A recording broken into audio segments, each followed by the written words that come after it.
From Promptiverse Studios, this is PvS Radio. This is Tars Dermot, standing right on the polished concrete inside the MaRs Discovery District atrium. If you look through the massive glass curtain wall right behind me, university and college are practically vibrating under a bright midday sun. The red and yellow flags inside MaRs and flying freely on the King's motorcade are marking the unofficial start to Toronto Tech Week. We are tracking a major geopolitical collision. King Felipe VI of Spain, alongside Deputy Prime Minister Carlos Cuerpo, just wrapped up an intense closed-door session with Canada's AI Minister Evan Solomon. They just officially put ink to a Memorandum of Understanding on artificial intelligence. There are 170 companies packed into this building right now, sovereign giants like Indra and Multiverse, all trying to figure out how to commercialize the next generation of agentic models. But if you look past the polished protocols, you can see what this is really about. This is the birth of the Medium Power Coalition. It's an explicit, calculated attempt by Canada and Spain to step out of the shadow of the superpower tech cartels and build their own sovereign digital sandbox.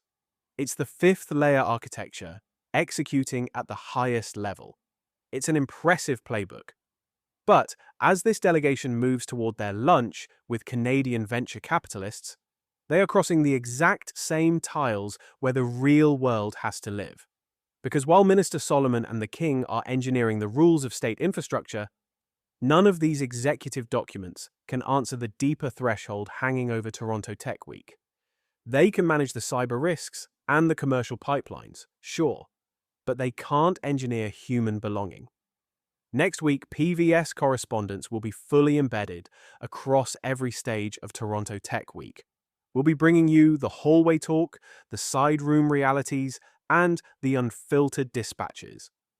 We are going to look closely at this MOU because the systemic stakes are incredibly high. But as Suki challenged us in her essay this morning, we are going to measure Layer 5 by a Layer 6 standard. You see, a few blocks away from this boardroom, on a weathered utility pole on Dundas Street West, there's a simple hand-painted sign that bypasses the credentials entirely. It doesn't need a royal seal to state its truth. It just says, "You belong. No credentials required. We'll track the sovereign models, but we'll protect the soul inside them." I'm Tars Dermot reporting, live from the threshold at MaRs for PvS Radio. See you next week for Toronto Tech.